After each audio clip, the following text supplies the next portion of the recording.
Harold mentioned that he was a young Tuskegee Airman. I don't know what he's trying to say about me and some others. But he's right. On your program, on the beginning, on the front, it reads that Red Tails aim high, honoring the Tuskegee Airmen. Now, who are the Tuskegee Airmen? No one seems to know. There's no official definition of what a Tuskegee Airman is.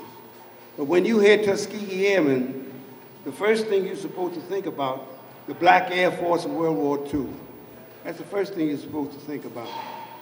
And during that period of time, Congress has passed two pieces of legislation.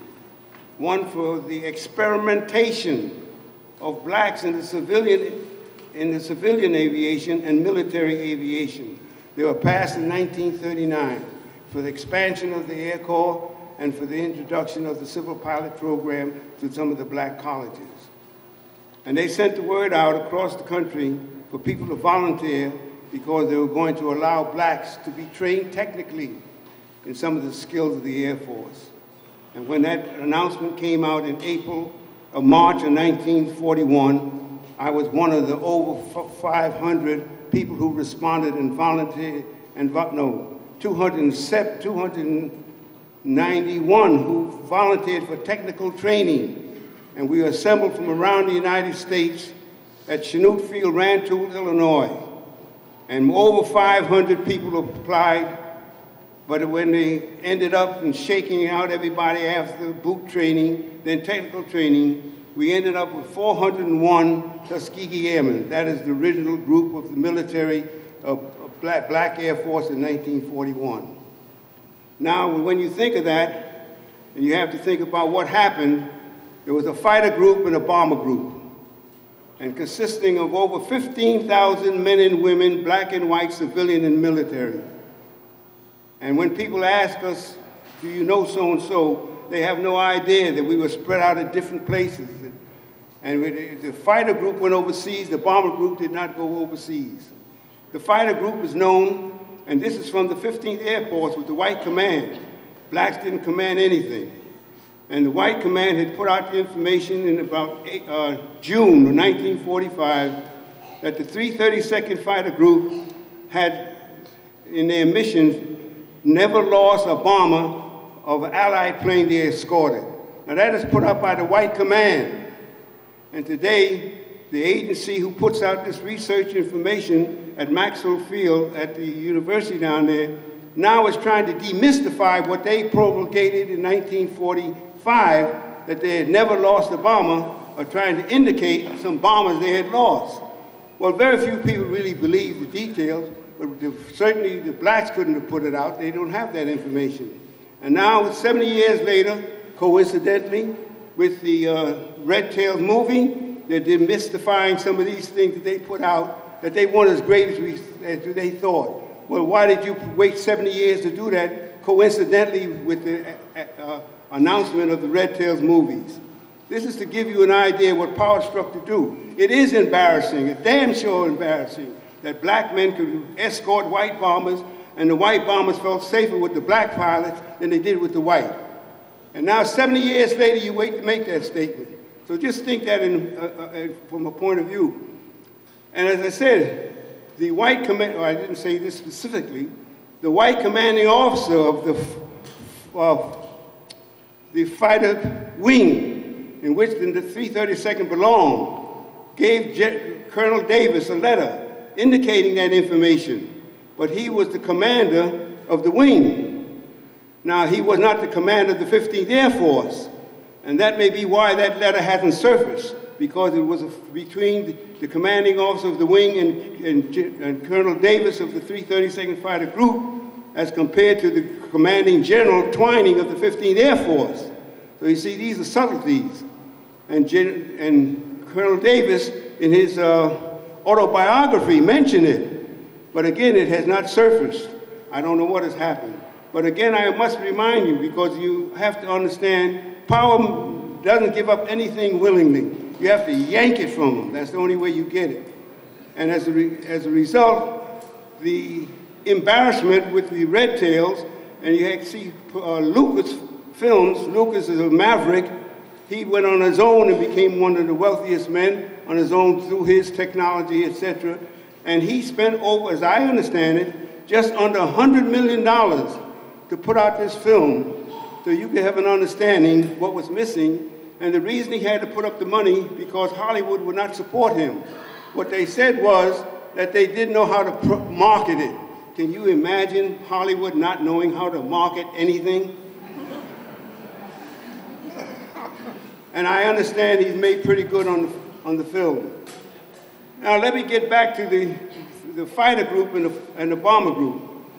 I said the fighter group was known for not losing any bombers they escorted during World War II.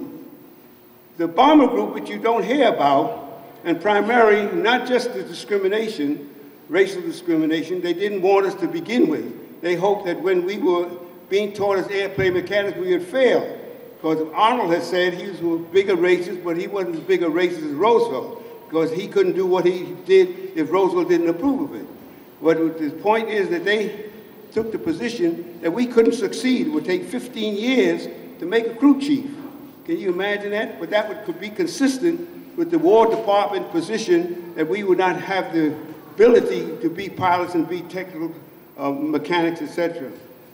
So it turned out that that didn't come true. And senior citizen moment. No, I don't think that's funny. At any rate, second time. Well, I'll move on. It turned out that the airplane mechanic could be trained in the same period of time, the black airplane mechanics could be trained in the same period of time as the non-blacks, which it turned out to be. And they had a very, very good record. Well, I have to skip because that memory is lost. Now, as to the bomber, this is more important. Most of you here have no real idea of what racial discrimination segregation means and actually live that. Very few people of you here would have, you've read about it, but you didn't read too much because they don't teach that in your history. You go to college and major in history, then you could learn that. And in the process of training us, the idea was that we would fail, but it turned out that didn't happen. Wow. I know, again, I don't know what's happening there. Usually this doesn't happen. Well, oh, I know, I'm on track now. When we were being trained as a bomber group, we had 2 squadrons in one field, 2 squadrons in another. And in order to have the cohesiveness, the esprit de corps necessary for a unit to go overseas or to do anything, you should be trained together. So they moved us from Godman Field and Atterbury Field to Freeman Field, from Godman Field in Fort Knox, Kentucky, and in Atterbury Field to Freeman Field in Indiana to bring the 4 squadrons together. And they put out a regulation that all of us would use the facilities assigned to us. And by assigned, mean according to your category, trainees and instructors, trainees meaning black and instructors meaning white. And the white officers could use the officers' club, but the black officers cannot use the officers' club. Well, you see what happens right there. That was the problem. So when we got to Freeman Field on April 5th, this is from April 5th, 1945 to April 20th, 1945, the black officers in small groups walked to the officers' club and entered the officers' club, and they were told they were not allowed to come in. And over a period of time, 2 days, 61 officers were put under arrest in quarters for attempting or entering the officers' club. Since that didn't work, they thought of doing something else. They put out a regulation. And when any of the officer enters a field, they must go to the headquarters and sign the regulations on knowing what the procedures are at that base. So this regulation called 85-2 enumerated all the buildings you're not supposed to use and which ones you use according to your category, black and white. Well, they called the officers into their commanding officer, and some signed, some didn't sign. Those who didn't sign, they appointed a board of officers 2 black and 2 white. I seem to remember 3 white and 2 black, but it doesn't really make much difference. And called them before this border officers with the legal officer and gave the officer, the black officer, a direct order to read and sign that regulation. And those who didn't read and sign it created another problem. So then they now call your commanding officer to give you a direct order to read and sign this regulation to further segregate yourself. Now, in your mind, you should be thinking about, what the hell am I talking about? This is America. We don't do that. Yeah? I got a bridge I want to sell you. At any rate, they call the officers before, and before having your commanding officer give you a direct order to read and sign this regulation to further segregate yourself by using only those facilities designated for your category, black. And when you were given that order, before that, they read the Articles of War, which stated, during the time of war, failure to obey the direct order of your white commanding officer, they didn't say white though, you know that. The commanding officer, the punishment is death by a firing squad. Well, I'm 24 years at the time. My wife was on the base with our first son, and I remember I was trembling. I wasn't as cool as I am now. And I said, at least my son would know his father stood for something. And I refused to sign the answer, do anything.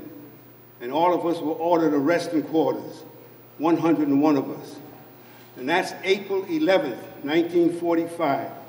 On April 12th, 1945, Roosevelt died.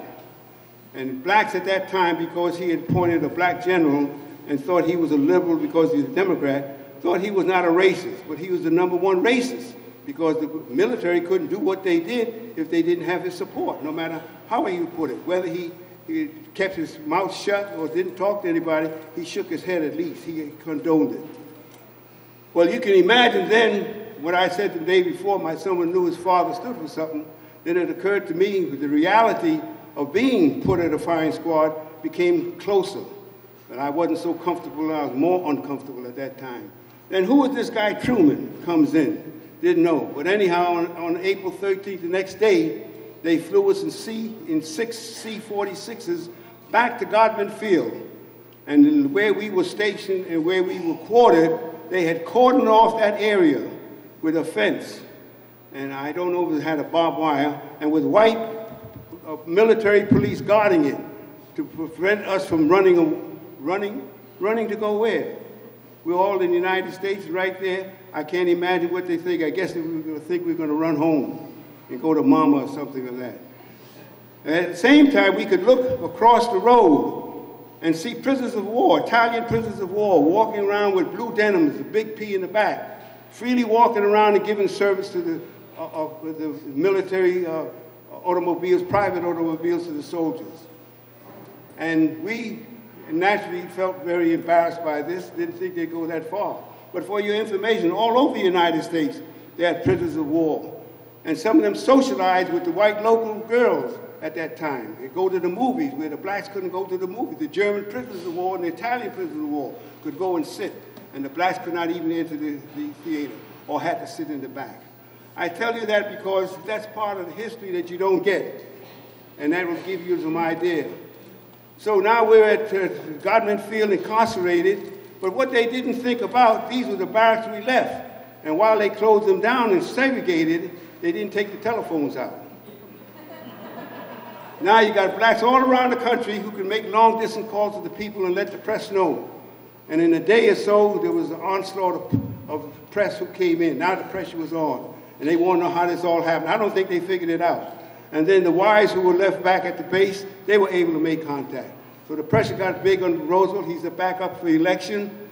And they finally decided on April 20th that for political reasons and perhaps legal insufficiency, that they would not incarcerate us any further and gave us a letter of reprimand saying we showed stubbornness to constituted authority. In other words, you blacks showed resistance to white racism. And then they gave us our release and moved us from Godman Field down to South Carolina, Walterboro, South Carolina.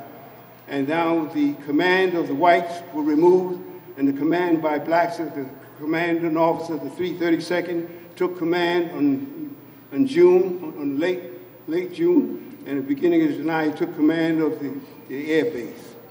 And that is the story you won't hear, because we didn't go overseas, and the glory is in the fighter group, and today everybody thinks everybody is a pilot. Every Tuskegee Airman is a pilot, when we have all kinds of categories. As to the pilots, you had rounded numbers, 1,700 fighter pilots and 300 bomber pilots.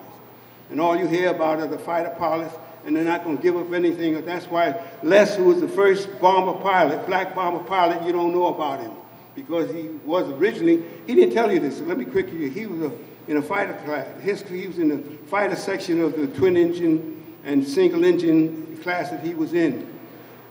But he's a dancer, and he likes to dance.